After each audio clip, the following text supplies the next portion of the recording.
Hi, everyone, and welcome to the beginning of the 2018-19 school year. Welcome back.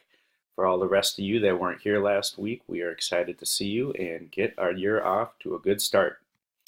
Schedule for the week. Just a couple things to be aware of on our big schedule here. We have an assessment day tomorrow, Tuesday. We also have kindergarten orientation, so we'll have a lot of people in the building. First day of school is Wednesday. Those are the big things going on. Just a couple other things for, especially for teachers to remember. Teachers, as a grade level, please schedule a time for myself and our paras that help with lunch and recess to review lunch and recess procedures by the end of the second week. Individually, I'd like you to schedule a time to come through the office and check in with me, bring your class into my office like we've done last year. I'd like you to go by the quiet room. Paula Peterson is our new quiet room person, so she is not aware of this procedure, but I'd love for you to schedule a time or just stop by and have everybody go in the quiet room so she can talk a little bit about herself and a little bit about the quiet room as we get going here. And as you can see, if you could have that done by the end of the second full week of school, or the second week of school, I should say, I think that would be great. So just a couple reminders on that. So a little bit more on our assessment days. Our second day is tomorrow. Just as a reminder, our goals are to complete reading assessments prior to school. That makes it a lot easier for teachers to get off on the right foot, get going into guided reading quicker, and not lose as much time doing assessments during the school year. Seems like that's been going really well. I think another goal is just to be able to connect with our students and families and welcome them back and make this a warm, welcoming school community. So teachers, you're doing a great job with that.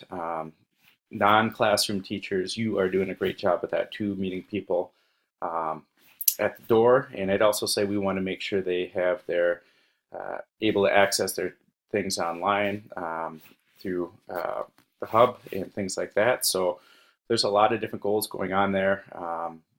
Just keep in mind, those of you that this will be your first time, paras that weren't helping with this on the previous day, we start at 8 o'clock, and so if you can be by the front entranceway, I'll give you directions on exactly what's going on. We just want to make sure teachers get their kids in a timely manner, that families feel welcome, and we just walk them down to those places, to their classrooms. So looking forward to that. Carol Bennett talked a little bit about giving feedback on these assessment days, seeing as this is the first time. I was also asked to gather some feedback from our school. What I've heard is that teachers really appreciate the assessment time. It's gone well. I think teachers have had a little bit more time to get things set at the beginning of the year compared to previous years. So if you have any other feedback, anything different than that, anything else you want me to know, let me know, because principal is being asked to gather that information too. So thank you for any thoughts you have on that too. All right, last week during workshop week, I met with teachers and talked a little bit about our site plan and some of our key points this year. One thing we will be focusing on, and we did some staff development already last week, is learning targets focused on literacy, math, and specialist time. We're also talking about gradual release of responsibility. Really, it's just best practices and things that we want to keep getting better at and focusing on. Another area that we want to focus on is attendance. We want to improve the number of students hitting 95% or better in attendance. Our goal is 8 absences or less for the school year. And we all know that sometimes there's a year where a kid has a lot of absences due to illness, due to other things, but that's our goal. If a kid, the reason for this, if a student has more than 8 absences in a school year, the likelihood of making a year's worth of growth decreases. So we really want to work on that. Attendance is something that I could use all your help with.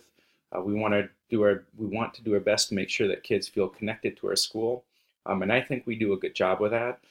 But sometimes we need to just focus even more on some of those kids that are having some of those chronic illnesses or absences, and see what we can do to make sure that they feel part of our school and keep moving forward. So I'm working on that at my level, and we'll talk more about that as we go on. And also, PBIS is another big push this year. And so just want to make sure that we're all aware of that. And I think that can tie into attendance, and it also ties into equity too. So those are some of our big things that we're focusing on, and just want you to be aware of that. All right, a couple other things to be aware of. If you need to get hold of our custodian Chris or Michelle, a lot of times the easiest way is just to send an email. That makes sure that they don't lose track of that, and with everybody needing things, it's a much easier way. So emails are the best way to get hold of them. Just a reminder that we have a relatively small office. If you're having a conversation in there, try to stay away from Michelle's desk. She has the phone there. It makes it hard to sometimes do her job well if there's lots of conversations going on right in front of her. Also, try to avoid using the nurse's office as a shortcut to the main office. I know I'm guilty of that sometimes too, but with all the health issues that we have going on in there, it's nice to try to avoid using that as a shortcut. Finally, teachers, remember to email me your top 5 strengths. It's been really fun to see some of those come through, and planning on doing some things with those once I get everybody's in. So I asked to have that by last Friday. Things get busy, I understand that. So if you can get that to me in the next couple days, I would appreciate it so that we can move forward with that too. All right, hard to believe that we have 20 walkie-talkies, about 20 walkie-talkies in our school. So that means whenever we're using those, whatever we say gets broadcast throughout our school. So just a couple things to remember: be mindful of what you're saying. Try to avoid talking too much on the walkies. We try to avoid using student names. The exception being for busing at the end of the day when we're trying to make sure people are on the right buses or getting home the right way. Teachers, paras, if you take students outside, you need to bring a walkie. That's because in case there are emergencies, we want to make sure that we can get hold of you. I know that's not always ideal, and we have to share those walkies and make sure that people have them. Some people brought up ideas on how that can work even smoother. Sometimes we don't know where those are, but do your best on that, and we'll keep working on that. We know that we do have one extra walkie in Mrs. Otten's room. We also have extra walkies in the office, so just be mindful of that, and we'll just keep that in mind. All right, first day of school. So we kind of have a little bit of a grace period tomorrow where we can make sure we're all set to go, but just some quick reminders. When kids get to school, please take attendance as quickly as you can and get that information out like we normally do, because we want to make sure that we know who's here, so we're set to go on that. Check how each student is going home. If you have questions, if some student doesn't know how they're getting home, let us know that before lunchtime so that we can figure that out. It gets problematic at the end of the day when it's kind of crazy on the first day if all of a sudden somebody doesn't know and we're trying to figure out where to go. So keep that in mind. We know that lunch our first couple days will be slow, and I know that you were asked to make sure you have lunch numbers so that you're set to go with that too. Please remember on that so we can get lunch going as quickly as we can. And also please remember that we always want you to walk your students all the way to the buses. That's important. We have a long distance between our buses, and especially the door by the 4th, 5th grade hallway. And so we want to make sure it's safe. So remember to do that too. But looking forward to that first day of school and seeing everybody coming back, and I know it's going to be great.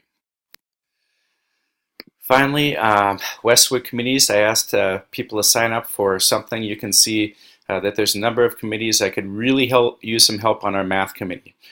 We want to make sure that I want to make sure that you're getting the support you need as we end up starting this new materials in math. Diane, I did not say curriculum, so that's good. And Sarah, thank you for being one of the people to start on that.